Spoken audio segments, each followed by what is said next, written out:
balik lagi ke program gue, Millennial Entertain. Oke, di weekend kali ini tentunya gue nggak sendirian nih, gue ditemenin sama dua cewek yang millennials banget. Dan tentunya di acara ini kita bakal seru-seruan dan gak cuma seru-seruan nih. Pasti dari kalian Gen Z ini juga sangat merasa relate gitu sama kehidupan kalian. Oke, langsung aja kita panggil Ade dan Michelle. Welcome. Hai Ade ya? Iya. Hai Michelle. Sorry. Apa kabar nih? Baik. Gimana tadi, macet atau jauh atau dari Lebih ke mana? panas sih. Lumayan Jakarta. sih, Jakarta panas banget ya di Bekasi. Jauh nggak kesininya? Lumayan. Lumayan. Oke. Nah, di sini gue udah bareng sama dua cewek yang millennials banget nih. Tapi yang satu kayaknya millennials, yang satu Gen Z, betul gak, Dek? Iya. Siapa nih yang millennials nih? Kasih tahu dong siapa dulu yang millennial. Gue Gen Z deh kayaknya. Soalnya mukanya kayak rada nyaru. Boleh tolong memberitahu dulu kalian ada di Gen Z atau di millennial team nih? Atau baby boomers kayaknya gue ya. Boleh tolong memberitahu biar mereka ini tahu nih sebenarnya Kayak kaget nggak sih gitu? gue adalah generasi milenial. Oh iya kah? Iya. Oh kalau Dan Michelle? Gue Gen Z. Oh, kalian tuh nggak beda jauh ya? Kayak apa emang teman atau gimana? kita kenal sih sebenarnya. Sering pernah ada kenal. project bareng. Oh iya gitu. Iya. Tapi mukanya kayak Gen Z ya teman-teman. Jadi circle kita itu sebenarnya mempengaruhi ya, Iya, atau lingkungan betul. mempengaruhi ya. Betul. Oke. Nah di sini gue kebetulan udah sama satu milenial dan satu Gen Z. Dimana Ade katanya ini lagi kerja di perusahaan ternama. Dan Ade ini ternyata tuh bekerja sambil menjadi mahasiswa, betul? Nah, beda sama Michelle teman-teman. Kalau Michelle, katanya gue dengar Michelle ini orang yang istilahnya businesswoman lah, membangun bisnis, betul? Betul banget. Karena gue lagi menggeluti dunia bisnis sih, kayak lagi sebenarnya Gen Z kan lagi kayak happeningnya buka usaha sendiri. Oh iya, apa-apa buka usaha gitu sendiri kan. gitu Jadi ya. entrepreneur, lalala gitu. Jadi kayak coba pengen gitu. Iya. Pengen coba penasaran. Oh, penasaran. Kalau gue kayaknya emang jiwanya budak korporat ya. Oke, jangan di-spill dulu, jangan dua di-spill. manusia yang berbeda. Iya, ini dari dua background ini sebenarnya kita udah bisa melihat nih dari dua sisi gelap yang berbeda. Oke, jadi ini gue penasaran banget nih sama Ade yang karena menurut gue untuk milenial harusnya ini udah menikmati lah istilahnya, Iya, menikmati betul. uang dari budak korporat itu. Tapi Benar. sekarang merangkap ya menjadi mahasiswa beserta pekerja. Boleh dijelasin dulu Ade Boleh. kerja di mana mungkin? Ya, ceritanya bakal panjang nih. Boleh. Kayak Panjang sampai besok juga nggak apa-apa. Nggak apa-apa. Ya, saat ini lagi bekerja di PT, salah satu PT Mm-hmm. dari luar multinational company. Kayaknya gue nggak bisa spill nama company-nya Boleh, apa ya. boleh, nggak apa-apa. Dan sambil berkuliah juga. Oh iya. Kebetulan masih semester 3, baru 2 tahun kuliah. Dan sebenarnya mungkin kalian bertanya dengan umur gue yang segini kenapa masih semester 3. Iya, Karena iya. gue tuh sempet kuliah dulu waktu awal lulus SMA, langsung kuliah cuma sambil kerja juga. Dan ya sebagai anak yang baru megang uang ya, labil, jadi nggak menyelesaikan kuliah gue dan malah fokus ke kerjaan gitu. Oh jadi dulu tuh masih masa-masa labil lah ya. Iya, jadi senangnya ya udah terima duit main. Jadi Masih nggak- bawa arus istilahnya. Iya, nggak Iya. mikirin gue pendidikan tuh penting, nggak mikir ke sana. Oh, Di iya. Jakarta ya. Iya, hidup di Pak. Jakarta, Dengan betul-betul. kurang-kurangnya sis. Iya, kalau misal sendiri nih gimana nih? Kalau gue pribadi awalnya Awalnya kok bisa buka usaha ini atau udah lama atau emang awalnya FOMO aja di kalangan remaja-remaja buka bisnis gitu. kalau gue lebih ke FOMO dari nyokap gue sih. Oh Karena iya, kan, boleh. basically nyokap gue tuh ada punya salon, terus kayak gue pulang sekolah SMA ini dari zaman SMA guys. Disclaimer, gue udah menggeluti dunia ini dari zaman SMA. Dan pulang sekolah SMA tuh gue suka iseng-iseng kayak ikutan kursus-kursus nail art, kursus eyelash extension. Jadi setiap pulang sekolah gue bikin appointment sama customer gue buat pemasangan kayak Oh, gitu. iya. Awalnya dari situ kayak merasa bisa jajan sendiri, dari situ bisa bayaran sendiri. Oh iya. Iya, Wow. bayaran sendiri kayak gitu sampai akhirnya kayak ternyata gue suka di bidang ini dan gue menjalaninya enjoy, bukan menjadi beban walaupun gue sambil sekolah waktu itu. Iya. Jadi terus deh. Berarti awalnya itu ada di bidang kecantikan ini tuh sebetulnya otodidak atau emang ada kursus tersendiri ada gitu? kursus tersendiri. Sebenarnya bisa aja sih kalau untuk kita belajar sendiri, cuman nyokap gue selalu ngasih pesan untuk kita profesional aja, biar Oh, iya. customer itu trust sama kita. Biar puas gitu. juga ya. Iya, betul. Apalagi di dunia kecantikan ini kan yang namanya cewek ya, pasti mau totalitas untuk dirinya. Ya betul betul. Tanpa batas. Betul. Nah, ini gue balik lagi ke Ade dulu ya. Oke. Tadi sempat disinggung ya, sebelum jadi kerja sambil kuliah saat ini dulu juga pernah kerja juga. Betul. Boleh dong ceritain pengalaman kerjanya yang dulu berapa lama Aduh, gitu. panjang cerita. Panjang terus Gak apa-apa, panjang Jadi, terus. Sebenarnya gue tuh kerja dari tahun 2013. 2013 setelah lulus SMA. Setelah lulus SMA, gue langsung kerja jadi salah satu staff di salah satu pusat perbelanjaan di Jakarta. Oh, iya. Sorry Gen, gue gak bisa spill nih. Terus gue kerja di sana bertahan selama 9 tahun. Wow, lama. Dan akhirnya memutuskan untuk resign di tahun 2022 karena kebetulan dari keluarga tuh support gue untuk ngelanjutin pendidikan dan Iya. takut keganggu lagi, jadi Khawatir ya Bun. iya orang didukung, tuanya. ya udah kamu off dulu kerja, jadi sempat off setahun sebelum akhirnya gue kerja di company yang baru sekarang ini. Berarti jadi independent woman ini kalian berdua ini udah lama ya berarti. Kayak emang jiwa saya jiwa budak Independent. korporat, Oh, budak korporat. lebih ke budak korporat Kalau ya. misal nih sebenarnya pengen gak sih mencicipi dunia kerja atau sebenarnya ya udah deh gue dilanjutin usaha aja gitu. Kalau untuk sekarang sih kayaknya gue masih nyaman di Masih nyaman dunia ya? entrepreneur kayak gini, Iya. karena jujur lebih ke takut nyoba sih kalau di dunia korporat. Oh. Karena gue ngerasa bakat gue di sini. Gue takutnya kalau di sana itu gue jadi kayak memulai dari ulang lagi. Takutnya dari situ ya. Mm-mm. Padahal kan worry. iya, padahal dari opini beberapa orang ya, menurut gue nih banyak dengar banyak orang yang lebih senang bekerja dibanding bisnis, karena kalau misalnya dia udah kerja nih, teman-teman yang udah pada kerja mereka menerima uangnya itu pasti setiap bulan Iya. dibanding orang yang bisnis kayak Betul. iya ya kan betul Adek, gimana nih menurut Michelle? Itu benar sih, karena Benar, kadang kan? kan suka kayak was-was, kita udah nggak tahu nih ombaknya di minggu Iya. depan kita bakalan dapet berapa. Tapi itu sebenarnya jadi di diri gue tuh jadi kayak challenge. Pacutan ya. Iya, jadi kayak challenge. Oh, gue minggu ini harus effort apa lagi ya di sosmed, untuk promo apa lagi, bikin promo apa lagi, Oke. bikin kayak menarik customer tuh gue harus dengan cara apa lagi ya, kayak Iya, gitu. jadi- Tuh, itu seru menurut Iya. gue. Challenging ya, Sal, ya? Challenging. Oh berarti misal ini emang anaknya bisnis banget gitu, senang di Iya, dunia bisnis senang, ya. senang. Iya.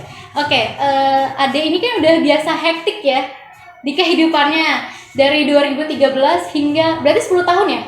Kurang lebih 10 tahun 10 ya. tahun, iya.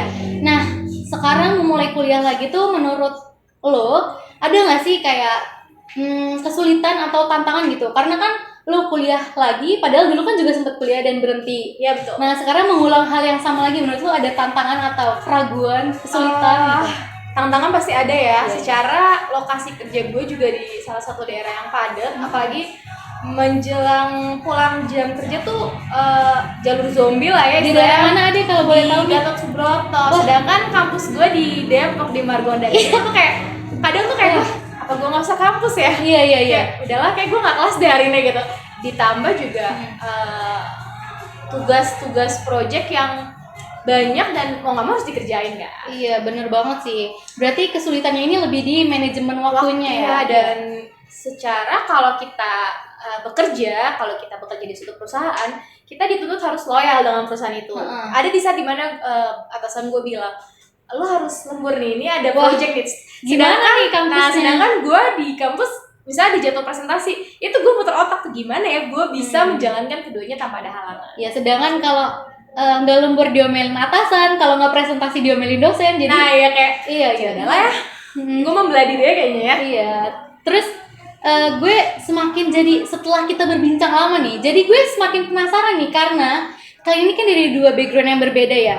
Yang Ade jadi working student, terus Michelle jadi businesswoman seperti itu. Nah, gue punya pertanyaan nih buat kalian. Dalam jangka waktu 5 sampai 10 tahun ke depan, kalian tuh prefer menjadi budak korporat istilahnya, atau kalian tuh mau mencoba usaha baru yang jangkauannya tuh lebih luas, atau istilahnya lebih di atas lah, yang lebih prefer gitu ininya apa namanya usahanya seperti itu. Coba dari Ade atau misal mungkin. Oke. Bagaimana gue melihat diri gue di 5-10 tahun ke depan? Iya betul. Gimana? Jujur, to be honest, gue tuh bukan seseorang yang seperti misal punya jiwa entrepreneur. Kalau gue tuh nggak suka ambil resiko, karena menurut gue saat gue berhenti bekerja dan memulai suatu bisnis itu gue gambling banget. At least gue harus punya uang tabungan 2 kali lipat untuk biaya hidup gue. Bener dong, karena kita memulai bisnis itu bukan berarti lu langsung untung di bulan pertama. Lu balik modal aja syukur gitu. Ya, jadi bahkan banyak kerugian nah, ya. gue belum berpikir sampai untuk memulai bisnis, tapi gue di 5-10 tahun ke depan mungkin gue melihat diri gue akan masih bekerja di perusahaan ini, namun dengan level yang berbeda ya. Iya, mungkin akan pasti ada kenaikan jabatan seperti itu. Pasti tetap upgrade value juga, karena kan mungkin ya di 5-10 tahun ke depan ada juga udah menyelesaikan masa pendidikannya dan udah memiliki value lebih juga. Jadi bisa upgrade diri lah ya. Betul, jadi kalau kayak misal gimana nih? Kalau untuk 5-10 tahun ke depan, planning gue tetap di dunia entrepreneur. Tetap. Wah, jadi guys, mereka berdua ini tetap sama prinsipnya masing-masing. Gue kira, jadi kan budak korporat itu capek ya kata orang-orang. Dimana kalau misalnya budak korporat ini nggak ada liburnya, ya kan harus loyal. Kalau orang libur dia masuk. Nah, tapi kalau orang bisnis itu 24/7 kata orang, betul Iya nggak? betul, karena apapun kendalinya ada di gue. Iya betul. Gitu. Jadi mereka berdua ini tetap kekeh sama prinsipnya masing-masing. Oke, kita doain aja apapun jalan yang mereka pilih semoga berhasil ya. Amin. Gitu. Oke. Jadi tips and triknya mungkin nih Ade dan Misal bisa kasih tips and trick untuk teman-teman di rumah yang mungkin milenial atau Gen Z sampai saat ini masih bingung mau ke arah mana nih, karena kan sekarang karena hektiknya TikTok juga, jadi banyak orang-orang yang gue pengen buka bisnis tanpa berpikir lagi, atau mungkin dia pengen kerja tapi gajinya kecil nggak mau. Menurut kalian berdua seperti apa tips and triknya? Dari gue dulu kali ya. Kalau dari gue sendiri, karena gue backgroundnya di entrepreneur, mungkin gue akan ngebagi tips buat orang yang worry dan takut untuk terjun ke dunia ini. Pertama, kenalin dulu lu tuh potensinya adanya di mana sih? Kayak let's say misalnya kayak gue di dunia kecantikan.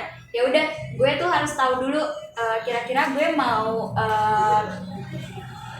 effort lebihnya tuh di bidang apa, karena kan beauty tuh banyak ya, ada salon, ada skincare, lalala gitu kan.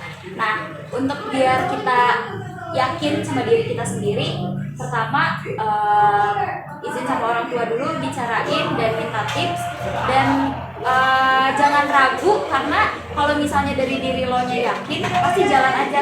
Karena kalau misalnya dari diri kitanya ragu, nanti kayak mau mulai apapun tuh jadi setengah-setengah juga ya. Takut gitu, tapi jangan. Karena kalau misalnya lo udah yakin dan ternyata itu goal, itu rasanya puas banget dan lo makin bisa men-challenge diri lo untuk yang lebih lagi. Nah, sebentar. Tapi di Gen Z ini tuh masih banyak ya yang dia mau bisnis sebetulnya, tapi masih ada kayak gue takut gagal kayak gitu. Gimana tuh tips and triknya untuk orang-orang yang takut gagal? Jangan takut sih, karena entrepreneur itu kuncinya jangan takut gagal. Kalau misalnya lo nggak bisa megang kuncinya, sumpah lu gak jalan. Karena mau bagaimanapun entrepreneur emang harus siap rugi. Tapi kalau misalnya emang lu lagi jatuh, ya jangan kaget. Itu bagaimana nanti pola pikir lu untuk ngebangun bisnis lu tuh jalan lagi. Itu emang beratnya entrepreneur tuh di situ. Makanya beberapa orang kayak misalnya Kak Ade maunya jadi korporat aja karena mungkin dia belum siap mentalnya. Nggak mau ambil resiko gitu lah ya. Cuman kalau entrepreneur emang kunci terberatnya adalah di situ. Gitu. Jadi kalau misalnya mau lo takut gagal, lu siapin aja deh mental lu sampai lo jadi. Gitu. Karena emang kuncinya di situ dulu. Intinya jangan takut gagal ya. Jangan takut gagal, dicoba dulu aja. Kalau untuk Ade nih, tips and triknya untuk stay jadi budak korporat gimana? Dan untuk memikat hati para HRD-nya nih gimana nih? Kalau dari gue pertama know your passion gitu. Jadi gue tahu untuk mengetahui passion lu di bidang apa tuh bukan waktu yang sebentar ya. Gue pribadi pun dari 2013 sampai 2023 ini 10 tahun ya, which is dalam 10 tahun itu tuh gue ada trial and error, ada jatuh bangun. Gue sempet gue kuliah di ekonomi aja ya, tapi balik lagi gue gak suka hitung-hitungan gitu. Jadi kayak bener-bener mengulik kan, sampai akhirnya gue memutuskan untuk terjun di dunia komunikasi karena gue merasa it's my passion gitu. Dan butuh juga ya. Ya, to be a good PR gitu, public relation gitu. Jadi know your passion, know yourself, terus kayak jangan sungkan dan ragu buat minta pendapat dari orang tua, dari teman, karena ya balik lagi, kita tuh nggak bisa, kita harus mengenai diri kita sendiri memang, tapi tanpa bantuan orang luar ya kita nggak bisa juga gitu. Jadi kita harus legowo juga ya. Jadi harus terima saran, kritik. Kalau positif kita ambil, kalau negatif ya udah dibuang aja Iya gitu betul, ya. karena ya balik lagi, passion itu yang bener-bener kuncinya sih. Bener kata kalau di entrepreneur kan jangan takut ya. Kalau menurut gue, kalau lu mau berkarir ya lu harus tahu passion lu di mana. Setelah lu tahu passion lu di mana, lu kembangin apa yang udah lu punya saat ini. Gitu. Kayak misalnya lu minat di editing lah ya. Secara gue nggak bisa editing deh. Iya. Lu kembangin gitu bakat lu. Karena menurut gue sekarang tuh kayak les camp-camp yang online gitu, kursus online kan sudah murah dan bersertifikat. Betul. Dari situ lu bisa apply kerjaan, dengan modal sertifikat itu lu bisa apply kerjaan sebagai graphic designer yang menghasilkan gaji yang misalnya lumayan gitu Iya, ya. iya. Nah dari gaji itu lu bisa upgrade diri lu lagi, lu bisa upgrade dulu. Jadi ya itu salah satu cara untuk mengembangkan karir lu sendiri. Tapi bagaimana nih buat para fresh graduate SMK misal? Banyak kan orang yang belum mencoba tapi udah Pesimis. karena gue cuma lulusan SMK nih, gaji gue kecil, atau mungkin mereka gengsi dengan gaji yang kecil seperti itu. Menurut Ade gimana? Menurut gue sekarang banyak kok lowongan kerja yang memang SMK pun lu bisa coba. Karena SMK juga sekarang nggak cuma fokus di kejuruan tuh dulu teknik kayak gitu-gitu Iya, kan. iya, Sekarang tuh banyak ada administrasi kantor, ada sekretaris, ada pariwisata.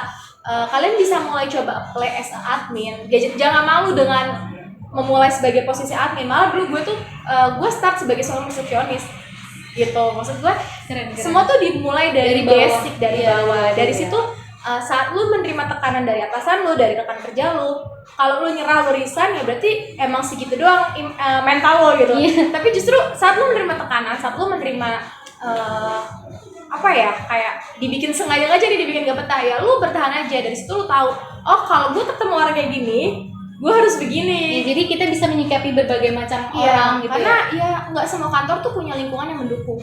Oh ya.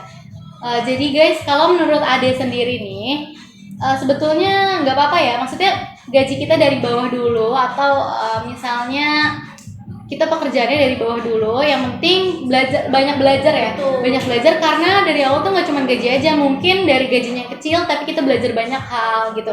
Dari sisi atasannya atau mungkin lingkungannya, kita belajar karakter-karakter orang, mengenali karakter orang seperti itu ya.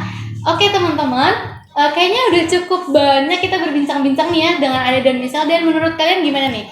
Seru atau menurut kalian relate nggak sih sama kehidupan kalian? Nah, gimana nih teman-teman di rumah yang masih pada bingung, masih mencari jati dirinya, atau bingung nih mau ke arah gue maunya bisnis atau gue maunya kerja ya? Kalau kerja gajinya dikit, kalau bisnis ntar nggak untung-untung gitu. Jadi sebenarnya kita dari Ade dan Misal udah banyak banget belajar dan udah banyak banget masukan ya. Terutama Ade dan Misal ini adalah dua orang yang dari background berbeda dan mereka memiliki pengalaman lebih di bidangnya. Jadi menurut gue, apapun passion kalian, apapun keinginan kalian, tetap fokus pada prinsip kalian dan jangan mudah menyerah, betul gak? Betul. Jangan mudah menyerah, fokus, berdoa, ikhtiar, dan tawakal. Oke? Segitu dulu dari gue. Nanti kita balik lagi di Meter 10. Oke? Terima kasih dan sampai jumpa.